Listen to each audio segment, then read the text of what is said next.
Chapter 1. Sold to the highest psycho. The velvet curtain rose with the mechanical creak of rusty pulleys and the uncomfortable anticipation of an underground audience that smelled like money, blood, and pheromones. Spotlights flickered on. A figure was shoved into the center of the stage, cuffed, bruised, and definitely pissed. Nico Vale spat as the guards forced him to his knees. His eyes scanned the crowd, a sea of rich bastards in suits and silk, hunger glittering in their gazes. His voice cracked through the tension like a whip. "Get your hands off me! This is a goddamn mistake!"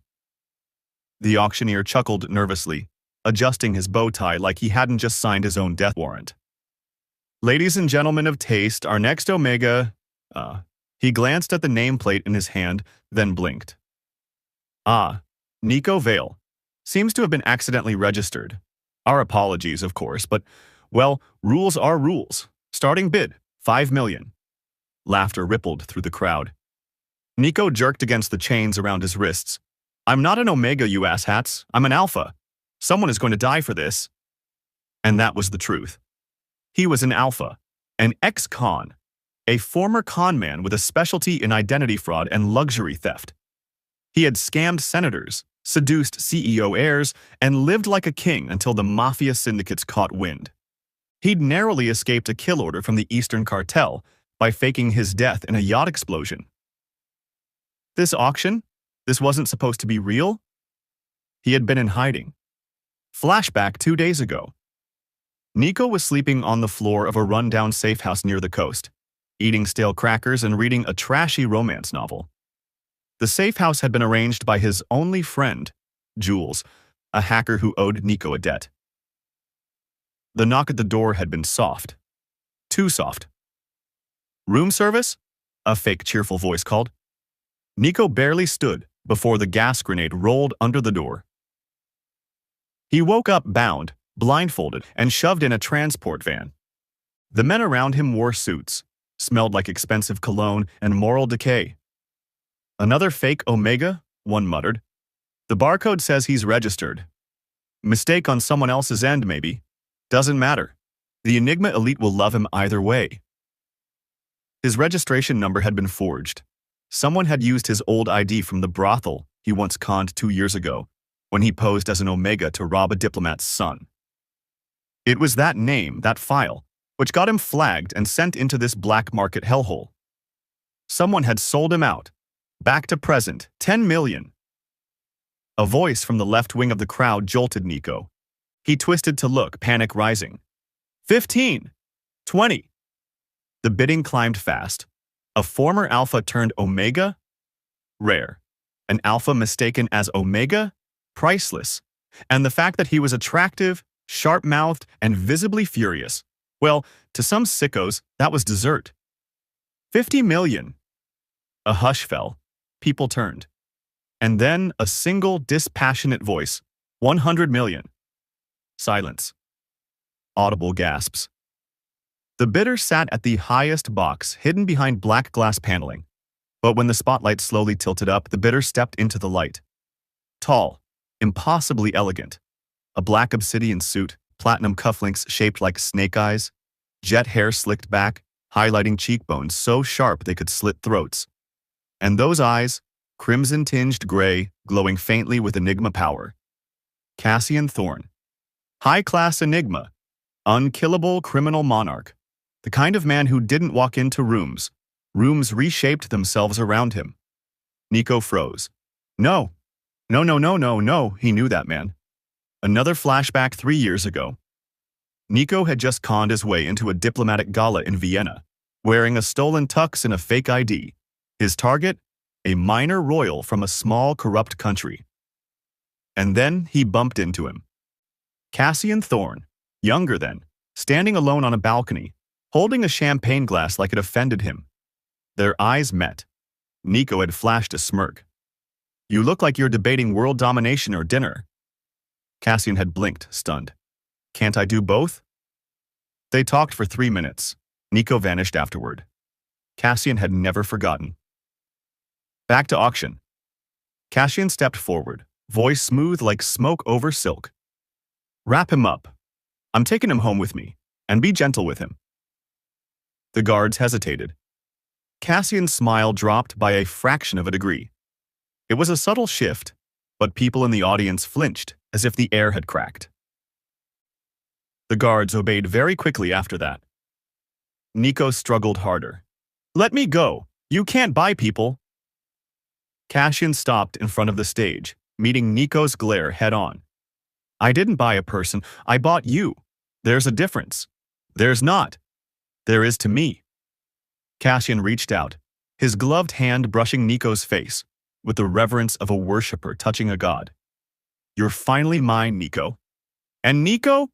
He screamed bloody murder the whole way to the black car waiting outside. Chapter 2. I don't do breakfast or bondage rings. Nico Vale awoke with a groan, his head pounding, his mouth dry, and the scent of expensive comfort stinging his nose. Golden light spilled across a bedroom that looked like Versailles, threw up inside a modern art museum. The bed alone was absurd.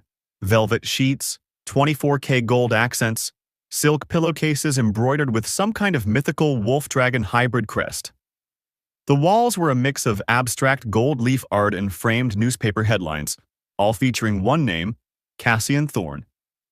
Nico sat up. Big mistake. A soft rustling sound followed as something crinkled beneath him. He looked down. Am I sleeping on silk sheets or a hostage negotiation letter? His question was answered when he noticed the bouquet of blood-red roses beside the bed, tied with a satin bow, elegant, romantic. Oh, except one of the roses had a knife blade hidden through the stem. Nico picked it up slowly. Well, at least the lunatic's consistent. The door creaked open. In stepped him, Cassian Thorne. Still dressed in a perfectly tailored three-piece suit, no tie, shirt slightly unbuttoned, like he'd slept in control. His long lashes framed crimson glint eyes, his expression unreadable until he saw Nico awake. Then he lit up, like a boy getting his birthday wish. Good morning, darling, he said softly. I made pancakes. Please don't try to stab me again like last night. Nico held up the knife. No promises. Flashback. The night before. The mansion had glowed like a fairy tale castle dipped in threat. Nico, still fuming from the auction, was delivered like a wrapped prize to Cassian's grand foyer. He'd been kicking, cursing, and foaming with fury the whole ride. Cassian had personally opened the car door, reaching out with his hand like a gentleman. You're safe now, Nico. Stay back. Nico launched himself at him feet first, managing to tear Cassian's shirt and aim a hidden blade toward his throat. Cassian caught it mid-air, calmly, almost sadly. I don't want to hurt you. Too bad. I really want to hurt you. Cassian sighed. Then he leaned in close, pressing 2 fingers to the base of Nico's neck, releasing a potent pheromone pulse. It hit like lightning. Nico collapsed mid-snarl. Cassian caught him, whispering to no one in particular. He's just scared. He always fights when he's scared. And he carried Nico inside like a bride. Back to present. Nico blinked at the plate being held out to him. Cassian, visibly hopeful, held out a tray of pancakes shaped like folded banknotes, stacked like a portfolio. There was even edible gold on the syrup. Nico stared. Why do your pancakes look like bribe money? Cassian smiled with terrifying softness. Because I thought it'd make you smile. Did it? Nico, I hate you. Cassian, absolutely smitten. I know. Isn't it wonderful? Nico grabbed the knife, not for murder this time, but to slice a piece off the pancake like he was dissecting an enemy. You're insane. Clinically unconfirmed, but I prefer the term devoted. The escape attempt. By mid-afternoon, Cassian had gone off to negotiate with a weapons syndicate in Monaco. Nico saw his chance. He sprinted down the hallway, bypassed 3 guards by pretending to be a nude painting, don't ask, hot-wired a Rolls-Royce in the driveway, and peeled out through the rose garden, cackling like a criminal on caffeine. 2 hours later, he woke up. On a king-sized bed. In the same mansion. Only this time, the bed was covered in stacks of cash. wrapped around him like a ransom gift basket, complete with a card tied to his wrist with a red silk ribbon.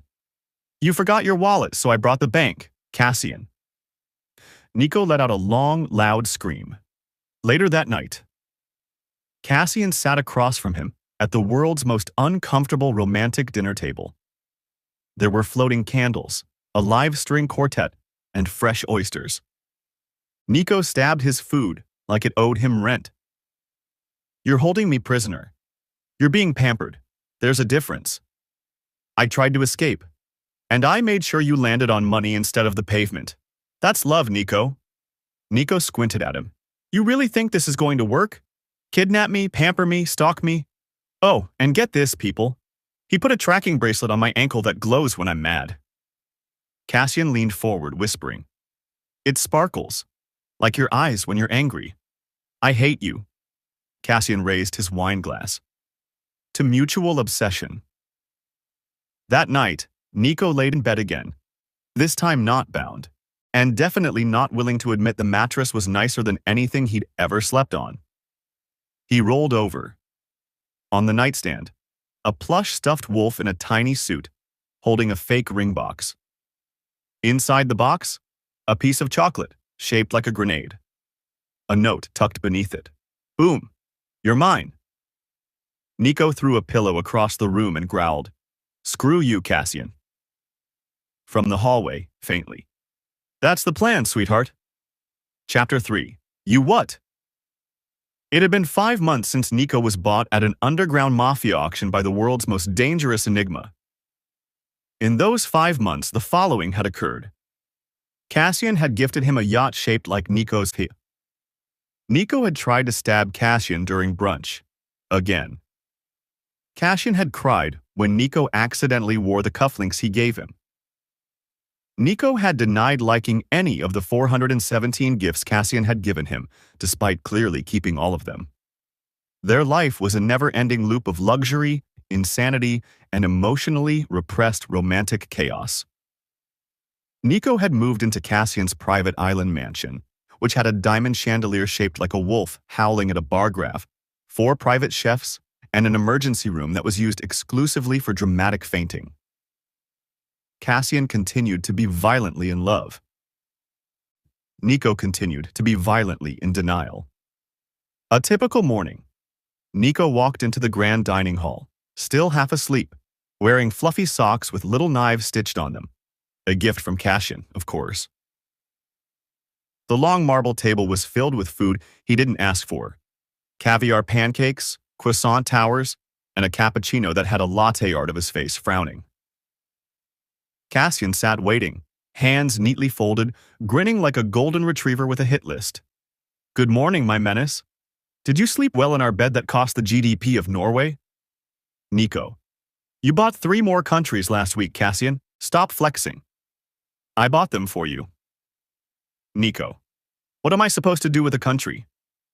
"Name it after yourself. Make the national anthem a recording of you yelling at me. I support your dreams." Nico sighed. "You're lucky you're rich, pretty, and slightly insane." "You think I'm pretty?" "I said slightly insane. You complimented me. It's canon now." The surprise marriage trap. Later that evening, Nico was lounging on a rooftop chaise, sipping non-drugged tea. Cassian had made a promise, when he suddenly felt the world start to tilt slightly. He blinked. "Cassian, you didn't—" Cassian, appearing in a custom white tuxedo with a rose between his teeth. "I did." The rooftop opened. And suddenly Nico was being carried by Cassian bridal style into a hall decorated with mafia goons in flower crowns throwing rose petals, a priest in Gucci robes, a cake shaped like a Glock, doves, real doves. One had Nico's mugshot tied to its leg. Cassian set him down gently at the altar. Nico, still groggy from the tea. "You did what?" "Now we're legally, emotionally, and spiritually married," Cassian beamed. "You're finally Nico Thorne. It sounds so cute." Nico looked around at the cheering assassins and snipers, clapping like it was a Mafia award show. "I will kill you, Cassian, as long as you bury me beside you, beloved." The bribe of the century. Of course, Nico should have stormed out. But then Cassian had whispered something that weakened Nico's entire moral foundation. If you say yes, I'll give you your own mansion in Venice. And also this. He snapped his fingers. A velvet curtain pulled back to reveal a full-size golden bathtub filled with cash, with Nico's name spelled out in emeralds on the rim. Nico, you're bribing me into marrying you. Cassian, I'm courting you violently. Nico, do I get to keep the tub? And the island it's sitting on. Nico blinked. Tried to stay mad. Failed. Fine, but I'm only marrying you for the property value. Cassian kissed his hand like a knight kneeling to a god. I'll take it. The bonding ceremony. After signing enough documents to accidentally declare war on 3 nations, the bonding ritual began. The priest presented a blood oath chalice. Cassian cut his palm, offered the dagger. Nico hesitated. This is crazy. Cassian whispered, voice suddenly soft like the storm in him stilled. I would tear the world apart just to see you safe, but I'd rather build you a throne from it instead. Stay with me, Nico. Nico rolled his eyes. You're dramatic. You're beautiful. I'm going to regret this. You won't. I'll make sure of it. Nico cut his palm. Their blood touched. A glowing pulse of enigma energy swirled around them, sealing the bond with ancient power. Nico gasped. He could feel Cassian's emotions now. Burning devotion, madness, fear, desire, love. So much love it hurt. I actually feel you now, Nico said quietly. Cassian's voice broke. I've always felt you. The consummation and marking. That night, the mansion glowed with low lights and candle warmth. Cassian had prepared everything. The softest silk sheets, calming scents, and a ridiculous trail of roses leading to their bedroom. Nico rolled his eyes the entire way in. Do you always go full theater production before bonding? Cassian stood waiting by the bed in a black robe hanging dangerously open. Only for my husband. Ugh, I hate how hot you are. Cassian walked up, brushing Nico's hair back. Let me worship you, Nico. You already do, obsessively. Then let me make it physical. Their kiss was slow and consuming. Cassian didn't rush, didn't push. He coaxed Nico closer like he was precious, like he was a temple worth kneeling before. Nico was fire and sharp teeth, growling threats between gasps, yet somewhere between Cassian's touch and their bond's heat, he melted. Cassian was careful, devoted, dangerous even in his gentleness. And when the moment came, when he was fully inside him, body and bond aligning, Cassian buried his face in Nico's neck. Mine, he whispered, voice trembling. Nico was about to curse him, but then Cassian bit him, creating their bond. A deep primal mark bloomed on Nico's scent gland. Pain, power, and a rush of belonging that slammed into them both. Nico shuddered, overwhelmed. Cassian whispered over and over, mine, mine, mine. I'll never let you go. And Nico didn't say he liked it. Didn't say he loved Cassian. But he didn't push him away. He just gripped Cassian's hair, whispered, You're such a psycho, and pulled him closer. Later that night, Nico laid in bed, head on Cassian's chest, completely wrapped in a cash-printed blanket. Cassian was stroking his hair like a man in a cult. His cult was Nico, of course. You realize we're married now, Cassian whispered. Yeah. You're mine. Legally, technically. For now. Forever. Nico poked him in the ribs. Cassian whimpered dramatically. You're such a simp. For you, only you. Nico looked at the ceiling. He hated how warm Cassian made him feel, how safe, how annoyingly cared for. I'm not saying I like you, Nico mumbled. I'm not saying I heard that. Shut up. Love you too. Chapter 4. Guess who's pregnant and ready to destroy the world? 1 year later. In the House of Chaos. It had been exactly 365 days since Cassian Thorne married Nico Vale in a blood-sealed Mafia marriage ceremony that involved flower-crowned hitmen and doves with mugshots. And in that 1 year, Nico stabbed Cassian 17 times, none fatal. Cassian built Nico a private island in the shape of his smirking face. They nearly caused an international scandal because Nico made a sarcastic comment about a Mafia summit being boring, so Cassian burned down the resort. Life had never been the same. It was more chaotic, more dramatic, more them. Nico was still a Tsundere Menace, with a mouth like a blade, and Cassian? Still an obsessive war criminal in love. Flashback to Discovery, Stalker Files, and Smooch. Surprise. It started when Nico opened a drawer in Cassian's underground vault, looking for chocolate. He didn't find sweets. He found a surveillance shrine. Photos of Nico, everywhere. From years ago, some from their first meeting at a gala where Nico had only bumped into him once to steal a wine bottle and disappear. Cassian had framed that photo, had it laser-etched onto a bulletproof locket, created a password-protected folder named Nico a Heart Eternal. Nico stared, then turned to the man sipping espresso beside him like nothing happened. You stalked me, for years. Cassian blinked. Not stalked. I was monitoring your glow-up, with devotion. You had my old coffee receipts laminated. They smelled like you. Nico paused. He didn't yell. He didn't punch. Instead, he grabbed Cassian's collar and kissed him, fully, aggressively, like a Mafia siren claiming his psycho husband.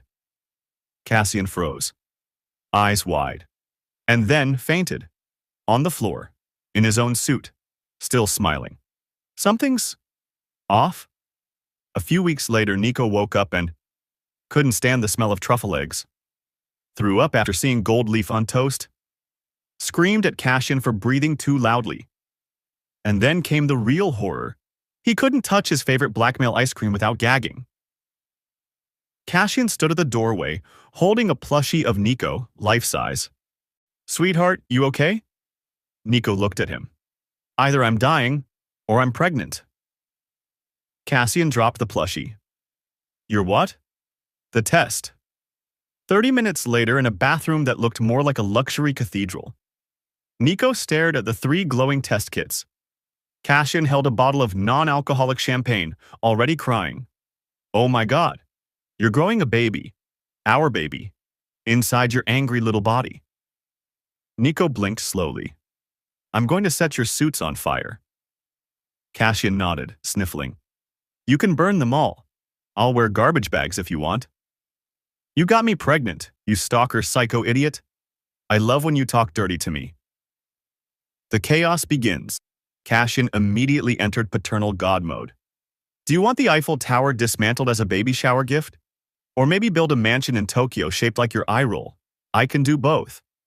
Nico, I want peace and quiet. And for your Mafia enemies to stop sending me diaper bombs, you obsessive nutcase. Cassian pulled out a bloody file with red wax seals. Already handled. I exploded 5 of them. Exiled 2. One guy sneezed near your name and now he's in orbit. War drums and a sonogram. Word got out. The crime king has an heir. Nico, rare bonded alpha, pregnant with the most dangerous baby the underworld has ever feared. Suddenly all Mafia syndicates wanted the child. Some for power. Others to break Cassian's empire. One for baby modeling. They were swiftly dismembered. Cassian responded by preparing for war. In his office hung a framed sonogram photo beside a blood-stained map. This is our legacy, he said, cradling the photo like it was the Mona Lisa. If they want to get to my family, he said coldly, they will learn exactly why I'm called the shadow god of the underground. Nico, watching while eating spicy pickles. You literally cried over baby socks yesterday. And I'll cry again while burning down 20 ports in your name. Boom! Cassian declared a silent war. By morning, 12 Mafia families lost their ships. 2 traitors vanished. A press release was sent out with just, mess with my family. Get turned into fertilizer. Underneath was Nico's sonogram printed in gold. Closing scene. That night, in bed wrapped in satin, Nico laid against Cassian's chest, feeling the faint heartbeat under his palm. I still hate you. Cassian kissed his temple. I love you too. Nico whispered. I think I'm going to be a good parent. Cassian smiled. You already are. Nico fell asleep to the sound of his obsessive husband loading a shotgun while humming lullabies. Chapter 5. You're mine, but I'm yours too. The calm before the carnage. Nico was 9 months pregnant. Huge, glowing, glorious. And furious because someone, Cassian, tried to feed him a protein shake shaped like a rattle. If you bring me one more cute Mafia baby food, I swear I'll inject you with truth serum and force you to confess your skincare routine on live TV. Cassian, ever the lovesick lunatic, only smiled like an idiot. You're glowing, radiant, a goddess carved by vengeance and stretch marks. I will throw this cup at your head. Cassian sighed dreamily. Can you aim for the left? That's my good side. The kidnapping. It was supposed to be a quiet afternoon. Nico was busy dramatically arguing with a bodyguard over foot cream. Then the house lights blacked out. Smoke bombs. Explosions. Screams. When the smoke cleared, Nico was gone. And Cassian? He snapped. The entire mansion went still as he stood in the middle of the hallway, filled with broken rose vases and shattered baby bottles. Then he looked at the photo of Nico on the wall and whispered, They took what's mine. Now I take everything. Cassian's war. In 7 days, the world changed. 5 governments crumbled. 18 Mafia families were destroyed. One entire city vanished from the map. Cassian's rage was so precise, so elegant, it made world leaders flinch. He wore all black, carried grenades in gift boxes, and kept one hand pressed over Nico's sonogram in his suit pocket like it was a holy relic. You don't touch my world, he said, voice trembling with fury, without me burning yours to ash. Prison break, Menace style. Nico, meanwhile, was locked in a glass cell at a hidden fortress, pregnant, pissed, and plotting. By the time Cassian burst through the compound, half the guards were unconscious. One man was dangling upside down with "I kidnapped a pregnant power bottom" carved into his shirt. Nico had used a plastic spoon, 3 broken nails, and a half-eaten protein bar to wreak havoc. When Cassian found him, Nico was sitting on a throne of broken chairs, cradling his belly like a chaotic war deity. Took you long enough, psycho. Cassian dropped his gun and ran to him. He knelt, kissed Nico's swollen belly. You and our baby are the only kingdom I'll ever need. Nico rolled his eyes. You're a lunatic. Cassian leaned closer, bleeding and smiling. You're lunatic, forever. They kissed under falling ash. Glitter from one of Cassian's grenade bouquets shimmered around them. Blood on their clothes, love in their veins. The baby coming. A few hours later, Nico went into labor. He threw a phone at Cassian's head mid-contraction. I hope this kid inherits your obsession and none of your cooking skills. Cassian cried. Twice. You're doing so well, sweetheart. Want me to build a golden delivery room? I can... Shut up and hold my hand, you sickly devoted rat. Cassian held his hand, kissed his forehead, cried harder. And when the baby was born, a perfect, healthy baby boy with Nico's snarl and Cassian's eyelashes, Cassian fainted. Flat on the floor, arms wide, smile huge. The aftermath. A new era began. Nico ruled beside his overly affectionate husband, a toddler on one hip and a grenade launcher disguised as a diaper bag in the other. Their child grew up learning how to plant roses and disarm bombs. Every Mafia in the world feared Cassian Thorne. But they respected Nico Vale and worshipped their baby like a royal heir. Cassian still left daily notes like, You were the greatest mistake the Mafia auction ever made, and the best thing I ever bought. I still hate your pancakes, but you're mine, and I'm yours too, you ridiculous romantic disaster. Nico replayed. They kissed under morning sun and rifle smoke. A family of chaos, bound by blood, bonding, and completely unhinged devotion. And Nico, now the world's most spoiled Tsundere Menace, wouldn't have it any other way.